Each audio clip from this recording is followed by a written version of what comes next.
Episiotomy இந்த cut பண்ணி தான் இந்த குழந்தை வெளியில வரும் அப்படிங்கிற சிந்தனையில நிறைய டாக்டர்ஸ் இருக்காங்க.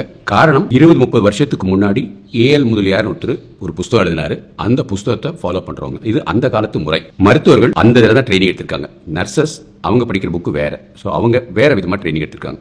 ஸோ இவங்க 2 பேருக்குள்ள சிக்கல்ல நர்சஸ் தோத்து போய் டாக்டர்ஸை நார்மல் டெலிவரி பண்ண விட்டுறாங்க. நார்மல் டெலிவரி வந்து ஒரு ஊசி போடுற மாதிரி. இப்போ டாக்டர் வந்து சில இடத்துல ஊசி போட்டால் நிறைய பேருக்கு வந்து அதில் சாட்டிஸ்ஃபேக்ஷன் இருக்கும். அதே நர்ஸ் ஊசி போட்டால் படுக்க வச்சு பேசிக்கிட்டே அது இதுன்னு சொல்லி மெதுவாக ஊசி போடுவாங்க. ஸோ இந்த கட் பண்ணி இந்த குழந்தை வெளியில் வரணுங்கிறது ஒரு பழைய சித்தாந்தம். அதை அடிப்படையாக தெரிஞ்சுக்கணும். இப்போ இருக்கிற பயிற்சி எடுத்த டாக்டர்ஸ் அதுவும் பழைய சித்தாந்தம் மருத்துவர்கள் அவங்களுக்கு வந்து ட்ரைனிங் கொடுத்துருப்பாங்க. இல்லை அந்த மாதிரி ஒரு சூழ்நிலையை வளர்ந்தவங்க பழைய முறைகளை தான் கையாளுவாங்க. டாக்டர்ஸோட சிந்தனை எல்லாம் எப்படி இருக்கும்? இந்த காம்ப்ளிகேஷன் வந்துருமா, அந்த காம்ப்ளிகேஷன் வந்துருமா, இதை சாப்பிட்டா சுகர் வந்துருமா, இதை சாப்பிட்டா அதாவது நோய் அடிப்படையில் அவங்க பயிற்சி எடுத்திருக்காங்க. வருமுன் காப்போங்கிற பயிற்சி எடுக்கல அவங்க. ஸோ இந்த கட் பண்ணி குழந்தை வெளில வருது தவறு. என்ன சார் அப்படின்னா இது வரைக்கும் நாங்கள்லாம் கட் பண்ணியிருக்கோமே எங்களுக்கு வந்து தவறாக பண்ணியிருக்கீங்களான்னா அந்தந்த காலகட்டத்தில் உங்கள் அம்மாவுக்கு கரெக்டு. பட் உங்கள் காலகட்டத்தில் உங்களோட ஆரோக்கியம் அவங்களோட நல்லா இருக்கு. சுற்றி நிறைய மருத்துவர்கள் இருக்கிறாங்க, நிறைய செவிலியர்கள் இருக்காங்க. இப்போ உள்ள வசதி மேம்பட்டு இருக்கு இல்லையா? கவர்மெண்ட் ஆஸ்பத்திரி இனிமேல் அப்படியே கவர்மெண்ட் ஆஸ்பத்திரி அப்படியே தான் இருப்பாங்க. அவங்கள மாத்திரம் வந்து பற்றி யோசிக்க வேண்டாம்.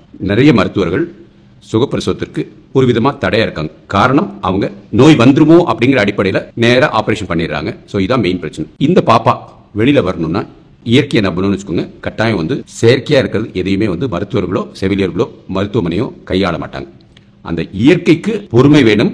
பொறுமையிலும் மிக அதிகமான பொறுமை வேணும். இயற்கையை நம்புறவங்க நிறைய இந்த ஊசி மாத்திரைகள் இதை நம்பாம கீரை சாப்பிடுங்க, நல்லா நடங்க, ஆரோக்கியமா இருங்க, வெயில்ல உங்க உடம்ப காமிங்க அப்படின்னு இயற்கை வைத்தியத்தோட கலந்த அலோபதி மருந்து தான் சிறந்தது. பிரசவம் என்னங்க, அது இயற்கையான ஒரு இது. இப்ப கோழி அதுவா மாசத்துக்கு ஒரு 20 முட்டையோ போடும். மனிதர்கள் நம்ம ஒரு முட்டை போடுறோம், அது குழந்தையா உண்டாகுது. அந்த குழந்தைய 10 மாசம் நம்ம பார்த்து அதை இது பண்றோம்.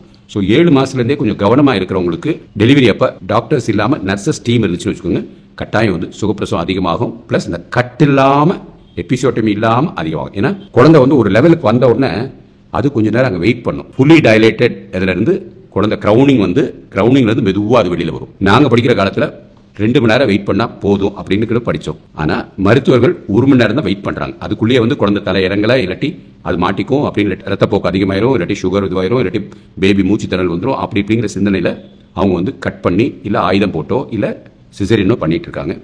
இதை மாற்றணும்னா அடிப்படையா அரசாங்க ஆஸ்பத்திரியிலையோ இல்ல பிரைவேட் மருத்துவமனையோ இந்த மாதிரி டாக்டர்ஸ் கூட பயிற்சி மாறணும். நான் இந்த பயிற்சி கொடுக்கலாமா அப்படின்னு யோசிச்சுட்டு இருக்கிறேன். பட் இப்ப இருக்கிற காலகட்டத்தில் டாக்டர்ஸ் அவங்க பழகினதான் திருப்பி செய்யணும்னு நினைப்பாங்க. ஏன்னா அதுல வந்து அவங்களுக்கு ஒரு ஆணித்தரமா அவங்களுக்கு ஒரு சிந்தனை இருக்கும்.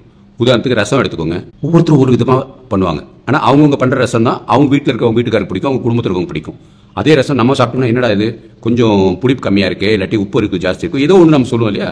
சாதாரண ரசத்துக்கே அப்படின்னா அப்ப யார்கிட்ட இருந்து கத்துக்கிட்டாங்களோ அதுதான் அவங்க உடுவுப்படியா பிடிச்சுப்பாங்க. நிறைய மருத்துவர்கள் சென்னையிலையும் சரி தமிழ்நாடு மொத்தம் சரி அந்த சிந்தனையில தான் இருக்கிறாங்க. ஆனா படிப்படியா மாறுவாங்க. உங்களுக்கு தெரிய வேண்டியது நீங்க நல்ல மூச்சு பயிற்சி எடுக்கணும். டெலிவரி வந்து எங்க பொறுமையா இருக்கிற டாக்டர்ஸ் இருக்காங்க, எங்க பொறுமையா இருக்கிற நர்சஸ் இருக்காங்க, எங்க எந்த ஒரு பிரச்சனையும் இல்லாத ஒரு நர்சஸ் இருக்காங்க, அந்த இடத்துக்கு போகணும். ஏன்னா நார்மல் டெலிவரி நிறைய பண்றவங்க பணத்துக்கு மேல அவங்களுக்கு ஆசை இருக்காது. சிசேரியன் பண்ணா அதுல ஒரு 1 லட்சம் வரும், பார்மசி இன்கம் வரும், ஆஸ்பத்திரியில் ஒரு 10 நாள் இருப்பாங்க, திருப்பி தையல் பிடிக்க வருவாங்க, திருப்பி 30 நாளைக்கு ஏதாவது கிருமி இன்ஃபெக்ஷன் ஆச்சு வச்சுக்கோங்க, என்னமா ஏதாவது தப்பு பண்ணிட்டியா நம்ம மேலே குறைய போட்டு அப்புறம் அந்த இன்ஃபெக்ஷன் மாத்திரை கொடுப்பாங்க. இந்த மாதிரி உள்ள பிரச்சனைகள் அடுத்தடுத்து வருது. ஸோ ஒரு தப்பு பண்ணணும்னு வச்சுக்கோ, அந்த ஒரு தப்பை மறைக்கிறது அடுத்தடுத்து தப்பு வந்துகிட்டே இருக்கும். ஸோ எபிசியோட்டமி கட் பண்ணி வர்றதுக்கு உள்ள விஞ்ஞானம் மாறி இருக்கு. அதுல காரணம் இப்ப நீங்க வந்து அந்த குழந்தை தலை இறங்கினதுக்கு அப்புறம் அதுல இருந்து 1 மணி நேரம் வரைக்கும் வெயிட் பண்ணணும். அதுக்கப்புறம் தான் அவங்க வந்து புஷ் பண்ணணும், தள்ளணும், குழந்தைய வந்து வெளியில கொண்டு வரணும் அப்படிங்கிற ஒரு ஃபீலிங் வந்து மூளையில இருந்து அது வரும். அது இயற்கையாவே வரும். அந்த இயற்கையா உள்ள அந்த புஷ் பண்ற ஃபீலிங் வராம செயற்கையா மருத்துவர்களோ இல்ல கையை விட்டு இப்படி சுரண்டி இப்படி பண்றாங்கன்னு வச்சுக்கோங்க,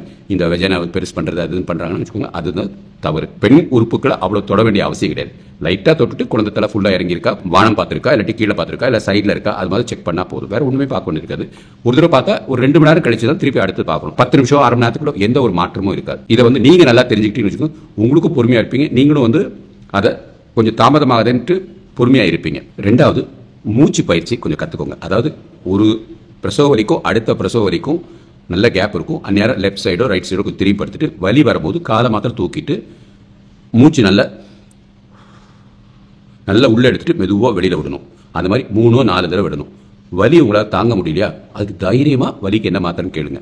இன்கேஸ் அவங்க கட் பண்ணி தான் குழந்தை எடுப்பேன் அப்படின்னு சொன்னாலும் மரத்து போகிற ஊசி போட்டுட்டு எனக்கு கட் பண்ணுங்க, இல்லைனா கட் பண்ணாதீங்க, கொஞ்சம் பொறுமையாக இருங்க, நானே புஷ் பண்ணிடுங்கிற சொல்கிற மனப்பக்குவம் தைரியம் வரணும். பிரசவ வலி இப்போ வந்து மிகைப்படுத்தி மருத்துவர்களும் வச்சுருக்காங்க, சமுதாயமும் மிகைப்படுத்தி சொல்லியிருக்காங்க. அதனால் பெண்கள் வந்து அது என்னமோ ஒரு பெரிய ஒரு கண்டம் மாதிரி யோசிக்கிறாங்க.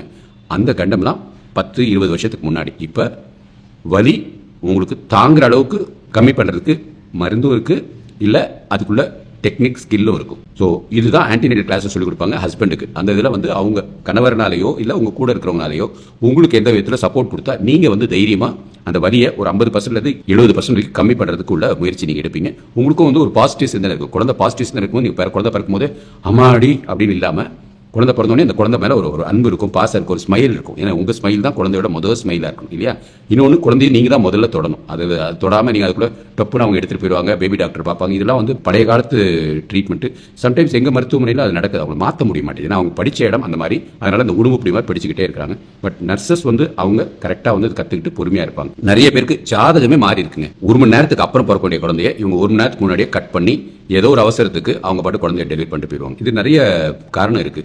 ஒன்று டாக்டர் வந்து ஓபிக்கு போகணும்னு இருப்பாங்க, இல்லைனா அவங்களுக்கு வீட்டில் போய் குழந்தைங்களுக்கு சாப்பாடு கொடுக்கணும்னு இருக்கும். இந்த மாதிரி நிறைய குட்டி குட்டி பிரச்சனை இருக்கிறதுனால 3 நர்ஸு வந்து லேபர் வார்டில் இருந்தாங்கன்னா அவங்க பொறுமையாக பார்த்து அந்த குழந்தை மெதுவாக வர வரைக்கும் அந்த பிரசவ பாதை அப்படியே மெதுவாக விரிஞ்சு கொடுக்கும். ஸோ அந்த பொறுமையாக விரிஞ்சு கொடுக்கும்போது பேபியும் அழகாக அப்படி திரும்பி வரும். அப்போ வந்து எந்த ஒரு மூச்சு திணறலும் இருக்காது, எந்த ஒரு பிரச்சனையும் இருக்காது. Nearly 70-80% of பேபிஸ்க்கு. ஸோ 10-15% தான் பேபிக்கு வந்து நீங்கள் வந்து அந்த மரத்து பற ஊசி போட்டு 15 நிமிஷம் வெயிட் பண்ண பிறகு அதெல்லாம் மரத்திருச்சான்னு பார்த்துட்டு அப்புறம் கட் பண்ணுற மாதிரி இருக்கும். இன்னொன்று மரத்து போகிற ஊசியை போட்டுட்டு கூட வெயிட் பண்ணலாம். ஏன்னா உங்களுக்கு அந்த பிரசவ பாதை வந்து விரிஞ்சு கொடுக்கும்போது அந்த இடத்துல விரியிறனால உள்ள பயம் இருக்கும். ஸோ 2 பக்கமும் வந்து மரத்து போகிற ஊசியை போட்டுட்டு அந்த இடம் மரத்து போச்சுன்னு வச்சுக்கோங்க, நீங்கள் பாட்டு தைரியமாக புஷ் பண்ணுவீங்க. ஸோ அதுவும் வந்து நிறைய பேர் செய்ய மாட்டாங்க. விலை கூடுதுன்னு நினைக்கிறாங்களா? இல்லை, அவங்களுக்கு வந்து அது ஒரு பயிற்சி இல்லை. ஏன்னா ஒரு சிரிஞ்சோட விலை இருக்கும் 8 to 10 ரூபா இருக்கும். அந்த லோக்கல் ஒரு 30 ml இன்ஜெக்ஷன் போடுவாங்க, அது ஒரு 20 ரூபா இருக்கும். ஸோ அவ்வளோதான். அதை தொடச்சிட்டு அந்த 30 ரூபாய்க்காக மிச்சப்படுத்துறதுக்காக அவங்க பண்ணுறாங்க. இன்னொன்று வந்து தையலுக்கு நிறைய பேர் போடுறதுனால அந்த தையல் வலி வந்து ரொம்ப ரொம்ப பெரிய வலி. அந்த வலி தான் வந்து பெண்கள் நிறைய பேர் வந்து கஷ்டப்பட்டு இருக்காங்க. கஷ்டப்படும் போது அது வந்து சுடு தண்ணி ஊற்றி வாஷ் பண்ணிடுறாங்க, இல்லைனா நிறைய ஆன்டிசெப்டிக் லோஷன் போடுறாங்க, இல்லாட்டி டாக்டர் கொடுத்த ஆன்டிபயோட்டிக்ஸ் நிறைய எடுக்கிறாங்க. இந்த மாதிரி அதில் வந்து இன்ஃபெக்ஷன் வந்து கிருமி வந்து அந்த இடமே இன்ஃபெக்ஷன் ஆகிடுது. ஒரு சகோதரி எழுதியிருக்காங்க, உட்காரவே முடியல சார் 30 நாளைக்கு அப்படின்னு சொல்லியிருந்தாங்க. உண்மைதாங்க. கட் பண்ணி இது பண்ணி அந்த தையலை வந்து கொஞ்சம் டைட்டாக போட்டுட்டான்னு வச்சுக்கோங்க, உங்களுக்கு அதை டைட்டாக இருக்கனால அது வந்து ரொம்ப வலியாக இருக்கும். அதை போடுறதுலேயே ஒரு ஸ்கில் இருக்குது. மேலாப்பில் அந்த 2 தோல் மாத்திரம் செய்கிற மாதிரி போடணும். ஸோ கட் பண்ணி எபிசியாட்டமி கொடுத்து டெலிவரி பண்ணுறது வந்து பழைய முறை. எங்கே வந்து கட் பண்ண மாட்டாங்களோ அந்த மருத்துவமனையில் போய் டெலிவரி பண்ணுங்கள். இதனால் உங்களுக்கு ஏதோ ஒரு பாதிப்பு வந்துடும் அவங்க பயமுறுத்துவாங்க. பேபி இதுவாயிரும் அது இதுன்னு சொல்லுவாங்க. பட் விஞ்ஞானம் மாறிக்கிட்டே இருக்கு இல்லையா? நம்ம வந்து வீட்டில் வந்து ஒரே இடத்துல ஃபோன் இருக்கும், அதை வந்து லேண்ட்லைன் டு பிஎஸ்என்எல் நம்ம சண்டை போட்டு ஃபோன் வாங்குவோம். அதுக்கடுத்து பட்டன் ஃபோன் வந்துச்சு. இப்போ ஸ்மார்ட் ஃபோனில் பேங்கிங் முதல் கொண்டு எந்த ஒரு இதனாலும் பண்ணிடலாம். அமெரிக்காவில் இருந்தாலும் வீடியோ காலில் பார்த்துடலாம். ஸோ விஞ்ஞானம் மாறிக்கிட்டே இருக்கும்போது நம்மளும் மாறணும். ஸோ புதிய விஞ்ஞானப்படி மருத்துவர்கள் மீண்டும் பயிற்சி எடுக்கணும், பொறுமையாக இருக்கணும். இந்த குழந்தை வெளியில் வர்றதுக்கு இன்னும் அவங்க டெலிவரி பண்ணுறதுக்கும் 1 மணி நேரமாவது ஆகும். சிசரியன் செக்ஷனாக அதை டக்குன்னு பார்த்தா அது டக்குன்னு எடுத்துருவாங்க. ஸோ அது வந்து குழந்தையோட உண்மையான டெலிவரி டைம். பட் சுகப்பிரசவத்துக்கு உண்மையான டெலிவரி டைம் வந்து எனக்கு தெரிஞ்சு 30 நிமிஷத்துலேருந்து ஒரு 1 மணி நேரமாவது ஆகும். அதுதான் வந்து கரெக்ட். பட் 1 மணி நேரத்துக்கு முன்னாடி இருந்துச்சு நம்ம வந்து அதை வச்சு ஜாதகம் எழுதி நம்மளோட கலாச்சாரம் வந்து அது சுற்றியே எல்லாமே இருக்குது. சிலவங்களுக்கு வந்து செவ்வாய் தோஷம் எழுதி விட்டுருவாங்க, அவங்க வாழ்க்கையை வந்து அதனால் மோசமாக போயிடும் இல்லையா? ஸோ பொறுமையாக இருக்கணும். நர்சஸ்க்கு கரெக்டான ட்ரைனிங் கொடுத்தா அவங்க யாருக்கும் எந்த பிரச்சனையும் இல்லாமல் அந்த ஒரு தையல் இல்லாமல் குழந்தைய அவங்க எடுப்பாங்க. யாருக்கு 160-70 பேருக்கு, அந்த 60-70 பேருக்கு இந்த தையல் இல்லைன்னா கணக்கு பண்ணி பாருங்க, 70 பேருக்கு வந்து இந்த தையலே இருக்காது. அதனால மருத்துவமனைக்கு ஒரு 16,000 ரூபாய் மிச்சம். அவங்க என்ன நினைக்கிறாங்க, 16,000 ரூபாய் நான் வித்தாதான் எனக்கு அதில் வந்து ஒரு 50 ரூபா கிடைக்கும். 50 ரூபாய்க்கும் 50 ரூபாய் × 70 போட்டிங்கன்னு வச்சுக்கோங்க, ரொம்ப கம்மியான வருமானம் தான். அதனால வீட்டுக்கும் போகிறது வந்து டிலே ஆகுது, அந்த தையலும் வந்து வலி நிறையா இருக்குல்ல, வலி கூட மாத்திரை சாப்பிட்றோம். இது மாதிரி நிறைய பிரச்சனைகள் இருக்குது. இந்த கட் பண்ணாமல் டெலிவரி பார்க்குறது தான் குழந்தைக்கு நல்லது. சில குழந்தைகளுக்கு கட்டாயம் கட் பண்ணி தான் குழந்தை பார்க்குறோம். ஒரு மாதிரி ஷோல்டர் டிஸ்டோஷியா தலை மாத்திரம் வந்துடும், ஆனால் இந்த போர்ஷன் வராது. அது யாருக்குன்னா முடிஞ்ச அளவுக்கு சுகர் பேஷண்ட்டுக்கு இருக்கும், இல்லை பார்டர் லைன் சுகர் பேஷண்ட் இருக்கும், அவங்களுக்கு அது மாதிரி வராது. சம்டைம்ஸ் குழந்தை வந்து இதே மாதிரி பார்க்கும், ஆக்சிபிட்டல் போஸ்ட் இப்படி பார்க்கும், வானத்தை பார்த்துட்டு குழந்தை பார்க்கும், இப்படி பார்க்கும். அவங்களுக்கும் வந்து எபிசோட் அது மாதிரி சில 1-2 ஸ்டெப்ஸ் இருக்குது, அவங்களுக்கு மாத்திரம் தான் இதுவாக இருக்கும். சில டைம்ஸ் டக்குன்னு ப்ளீட் ஆகும், நஞ்சு வந்து பிரிஞ்சிடும். அப்போ எமர்ஜென்சியாக டக்குன்னு இது பண்ணி ஒரு ஆயுதம் போட்டு குழந்தைய எடுத்துருவாங்க.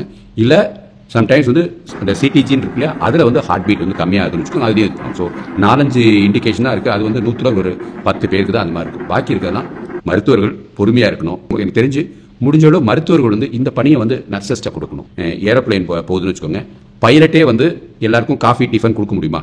கட்டாயம் கொடுக்க முடியும். அவர் ஆட்டோ பைலட்டில் போட்டு கொடுக்க முடியும். பட் இருந்தாலும் அதுக்குன்னு ஒரு பெண்கள் வச்சிருக்காங்க. அவங்க தான் வந்து அது பராமரிப்பாங்க. ஸோ ஒரு ஹோட்டல் நடத்துறவர் அவரே ஹோட்டலில் எல்லாத்தையும் சமையலும் பண்ணிக்கிட்டு அவரே எல்லாருக்கும் சாப்பாடு கொடுத்துட்டு அவரே பில்லையும் கலெக்ட் பண்ணிட்டு இருக்க முடியாது இல்லையா? அது மாதிரி மருத்துவர்களுக்குன்னு உள்ள வேலை இருக்குது. அதுவும் பர்டிகுலராக டிஜிஓ முடிச்சவங்க, எம்டி முடிச்சவங்க, இல்லை அதோட மேற்படிப்பு முடிச்சவங்க அவங்கெல்லாம் வந்து கட்டாயம் அவங்களோட கீழே இருக்கிற ஜூனியர்ஸ்க்கு ட்ரெயின் பண்ணணும்.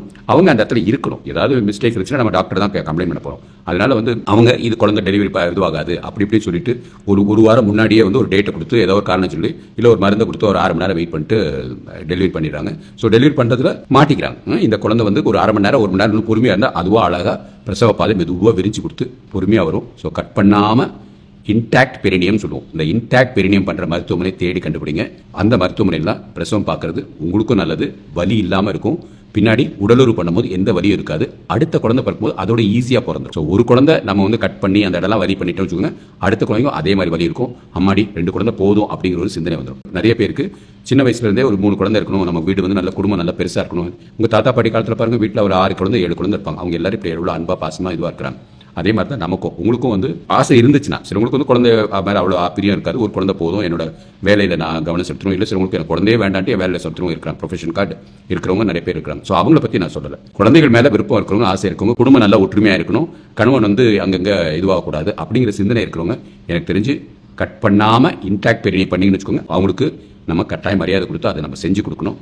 பர்டிகுலராக முஸ்லீம் பெண்கள் அவங்க கணக்குப்படி 6 குழந்தை கூட பெற்றுப்பாங்க. ஸோ அதனால வந்து அந்த இடத்துல போய் நம்ம உட்காந்துட்டு இல்லை நீ 2 குழந்தை பெற்றுக்கணும் அப்படின்ட்டு அரசாங்கம் மாதிரி நம்ம இனிமேல் சொல்ல வேண்டிய இல்லை. அது சொல்ல வேண்டிய காலம்லாம் தாண்டி இப்போ வந்து பொருளாதாரத்தில் உயர்ந்திருக்கிறோம். 11 வருஷத்தில் தமிழ்நாடு பொருளாதாரம் சரி, இந்தியா பொருளாதாரம் சரி, உங்கள் வீட்டு பொருளாதாரமே பல மடங்கு உயர்ந்திருக்கு. நம்ம இப்போ ஆல்மோஸ்ட் வளர்ந்த நாடுகளில் இருக்கிறோம். அப்போ அந்த மாதிரி உள்ள சமயத்தில் பெண்களுக்கு கட் பண்ணி அவங்கள ஒரு மூலையில் உட்கார வச்சு அவங்கள வந்து ஹோம் மேக்கராக இல்லாட்டி ஒரு ஹவுஸ் ஒய்ஃபாக வச்சுக்கிறது வந்து அவ்வளோ சரியில்லை. ஹவுஸ் ஒய்ஃபாக இருக்கலாம், ஆனால் அது கட் பண்ணாமல் இருந்தால் அவங்களும் வந்து ஒரு குடும்பத்தில் ஒரு பங்காக இருப்பாங்க. இல்லாட்டி அவங்க குழந்தையோட தனியாக இருப்பாங்க, கணவன் அவர் ஒரு தனியாக இருப்பார். அந்த மாதிரி குடும்பம் நல்லா இருக்கணும்னா இந்த கட் பண்ணுற இதை கட்டாயம் நிறுத்தணும். இதுக்கு படிப்படியாக நம்ம வீடியோ போடுவோம், அது நல்லா புரிஞ்சுக்கோங்க. ஏன்னா ஒரு நாள் 2 நாளில் மாறப்போறது கிடையாது. உடம்புக்குடியாக இருக்கிற இந்த சமுதாயத்தில் நம்ம பொறுமையாக தான் இதை மாற்ற முடியும். நீங்கள் தான் உங்களுக்கு அது தேவையான இடத்துக்குள்ள டெலிவரி பண்ணணும். ஸோ டெலிவரி மாத்திரம் நீங்கள் பார்த்துக்கணும் அப்படிங்கிற மாதிரி இருந்த சூழ்நிலையில் சில ஆஸ்பத்திரி அதுவும் பண்ணுவாங்க. அதாவது பேபியோட ஸ்கேனு மருத்துவம் அதை பார்க்குற டாக்டர் சிறப்பாக அது இருப்பாங்க. அவங்க வந்து ஆன்டினேட்டல் ஸ்பெஷலிஸ்ட். இன்ட்ரா பார்ட்டங்கிறதும் பிரசவத்தில் இருக்கிறது, சிசரியன் பண்ணுறது இல்லை, அது பிரசவம் அப்புறம் 48 மணி நேரம் அதுக்காக உள்ள ஸ்பெஷலைஸ் இருக்கும். அதுக்குள்ள தனி பேக்கேஜ் கம்மியாக இருக்கும். நீங்கள் வந்து டோட்டலாக இருக்கிற காஸ்ட் பார்த்துன்னு வச்சுங்க, ப்ரைவேட் ஹாஸ்பிட்டல் போனால் ஐயோ 1 லட்சம் 2 லட்சம் வாங்கிடுவாங்களோ அப்படின்னு நினைப்பீங்க. பட் ஆனால் அந்த மாதிரி கிடையாதுங்க. உங்களால் வந்து இந்த கட் பண்ணாமல் இருக்கிற மருத்துவமனையில் பண்ணி பார்த்தீங்கன்னு வச்சுக்கோங்க, உங்களோட பிரசவ செலவு ரொம்ப கம்மியாக இருக்கும். இப்போ இந்த இன்சூரன்ஸ் வேற வந்திருக்கு. இன்சூரன்ஸில் கட் பண்ணலைன்னா கம்மியான விலை, கட் பண்ணால் அடுத்த லெவல் வேலை, சிசரின் பண்ணால் அதுக்கு அடுத்த லெவல் வேறு. ஸோ டாக்டருக்கு எப்படி இருக்கும், கட் பண்ணாமல் பண்ணால் மேபி ஒரு 10,000 ரூபா கிடைக்கும், கட் பண்ணி ஒரு ஆயுதத்தை போட்டால் ஒரு 15,000 கிடைக்கும், சிசரின் பண்ணால் ஒரு 20,000 கிடைக்கும். மருத்துவமனைக்கும் அதே தான். உங்களுக்கு கட் பண்ணாமல் குழந்தை பிறந்தா நீங்கள் சாயங்காலம் வீட்டுக்கு போயிடலாம், இல்லாட்டி ஒரு நாள் இருந்துட்டு அடுத்த நாள் வீட்டுக்கு போகலாம். கட் பண்ணி டெலிவரி ஆச்சுன்னா 2 நாள் 3 நாள் இருக்க வேண்டியது இருக்கும். சிசரின் பண்ணால் 1 வாரம் கூட இருக்க வேண்டியிருக்கும். ஸோ அவங்களுக்கும் மருத்துவமனைக்கும் அதில் ஒரு லாபம் இருக்குது. இன்சூரன்ஸ் காரணம் அவங்களுக்கு பெரிய பில்லாக இருந்துச்சுன்னா அதில் ஒரு லாபம் அவனுக்கு இருக்குது. அதனால் இந்த இன்சூரன்ஸ் மறைமுகமாக உள்ளே வந்துகிட்டு இருக்கு. இன்சூரன்ஸ்னால பெண்களுக்கு பாதிப்பு அதிகம். பர்டிகுலர் இந்த கட் பண்ணி டெலிவரி ஆகிறது அதிகமாக இருக்குது. அந்த இதுக்கு டாக்டர்ஸை நம்ம சுற்றி இருக்கவங்க எல்லாருமே தள்ளிடும். அந்த மாதிரி வந்து ஒரு இயற்கைக்கு நம்ம இடம் கொடுக்காம இருக்கும். ஸோ கட் பண்ணாமல் இன்டாக்ட் பண்ணி தான் சிறந்தது. மீண்டும் மீண்டும் இந்த சேனலில் இதை பற்றி நிறைய வீடியோஸ் போடுவோம். நிறைய எதிர்ப்பு வரும். ஸோ அந்த எதிர்ப்பு வரதையே நம்ம தாண்டி தான் வந்து இதெல்லாம் செய்ய வேண்டியிருக்கு. எப்போ வந்து உண்மையை நம்ம பேச ஆரம்பிக்கிறோம்னு வச்சுக்கோங்க, அந்த உண்மையை வந்து நிறைய பேர் பிடிக்காது. அந்த உண்மைகளை வந்து இப்படி பண்ணியிருந்தா குழந்தை பாதிச்சிடும், அப்படி பண்ணியிருந்தா பாதிச்சிடும். அது எல்லாத்தையும் இப்போ பார்த்துக்கிறதுக்குள்ள எலக்ட்ரானிக் எக்யூப்மெண்ட்ஸ் அவைலபிளாக இருக்குது. உடனே பேபி டாக்டரும் அங்கே அவைலபிளாக இருக்குது. அவங்களுக்கு NICU இருக்குது. ஸோ எல்லாமே வந்து அது இருக்குது. ஸோ பெண்களோட உடம்பை கஷ்டப்படுத்தி கட் பண்ணி தையல் போட்டு ரத்தம் வர வச்சு அது பின்னாடி இன்ஃபெக்ஷன் ஆகி அது புண்ணு ஆறதுக்கு 30 நாள் ஆகி அதுக்கப்புறம் அவங்க உடலுறவே பண்ண முடியாமல் 2 குழந்தை வேண்டாப்பா அந்த மாதிரி சூழ்நிலை நிறைய பேர் இருக்கிறாங்க. அதனால் இப்போ மீண்டும் நம்ம வந்து புதிய விஞ்ஞானப்படி கட் பண்ணாமல் குழந்தை பிறக்கிறதுக்கு இந்த சேனலை ஃபாலோ பண்ணுங்கள். இதை யாரை இப்போ கர்ப்பிணியோ அவங்களுக்கு அனுப்பிச்சி விடுங்க. முடிஞ்ச அளவு அரசாங்கத்துக்கும் ஒரு பயிற்சி கொடுக்கறதுக்கு நமக்கு முன்னுக்கு வருவோம். பயிற்சி கொடுத்தோன்னு வச்சுக்கோங்க, கட்டாயம் அவங்களுக்கு வந்து இந்த புது விஞ்ஞானத்தை அவங்க கற்றுப்பாங்க. பொறுமை தாங்க, பொறுமை கடலின்னு பெருன்னு சொல்லுவாங்களா, அது தமிழ் கலாச்சாரத்தில் பிறந்த ஒரு வார்த்தைகள். அதை நம்ம மருத்துவர்கள் சொல்லிக் கொடுக்கணும். அவங்க இன்னும் அலோபதி மருந்தை பேஸ் பண்ணி தான் ஃபுல்லாக இருக்கிறாங்க. இயற்கைக்கு முற்றிலும் நம்ம வந்து இடம் கொடுக்கணும். ஒரு 10-15% வந்து அவங்களுக்கு வந்து சுகர் இருக்கும், இல்லைனா முன்னாடி ஏதாவது குழந்தை இறந்துருக்கலாம், இல்லைனா குழந்தை வந்து இந்த ஷோல்டர் மாட்டிக்கும், இல்லை குழந்தை தலை இப்படி மேலே இருக்கும், இல்லை 2 குழந்தை இருக்கும், இல்லை 3 குழந்தை இருக்கும். அந்த மாதிரி நிறைய கொஞ்சம் பிரச்சனை இருக்கும். அது வந்து 110 பேருக்கு தான் இருக்கும். பாக்கி இருக்க 90% இல்லை 85% சுகமாக இயற்கையாக பிரசவ வலி வரும், சுகமாக இயற்கையாக டெலிவரி ஆகும். விபேக்கும் இதே தாங்க. விபேக் வந்து நிறைய பேர் இப்போ பண்ண ஆரம்பிச்சிட்டீங்க. விபேக்கும் வந்து உடனே அந்த இது பண்ணிடணும்னு நினைக்க வேண்டிய, ஏன்னா சிசரியன் பண்ணது இங்கே மேலே, இது பேபி ஹெட் வந்து இவ்வளோ தூரம் உள்ள போயிடுச்சு. இதுதான் வந்து வரது கஷ்டம். ஸோ அதுவே வந்து கீழே வந்து கிரவுன் ஆயிடுச்சுன்னு வச்சுக்கோங்க. கொஞ்சம் பொறுமையா இருங்க. அந்த ஒரு கட் பண்ணாமல் குழந்தைய பெற்று கொடுக்கறதுல நமக்குள்ள சந்தோஷம், அந்த பேஷண்ட்ஸ்க்கு அவங்களோட குடும்பத்தோட ஆரோக்கியம். இந்த குடும்பத்தோட ஆரோக்கியத்துக்கு மருத்துவர்கள், செவிலியர்கள், மருத்துவமனைகள், அரசாங்கம் சுற்றி இருக்கவங்க எல்லாரும் ஒத்துழைச்சோம்னா இனிவர சமுதாயம் சிறப்பாக இருக்கும். உங்களை வாழ்த்துவாங்க. எந்த ஒரு பிரச்சனையும் இல்லாத ஒரு அழகான சமுதாயத்தை உருவாக்கலாம். வாழ்க தமிழகம்.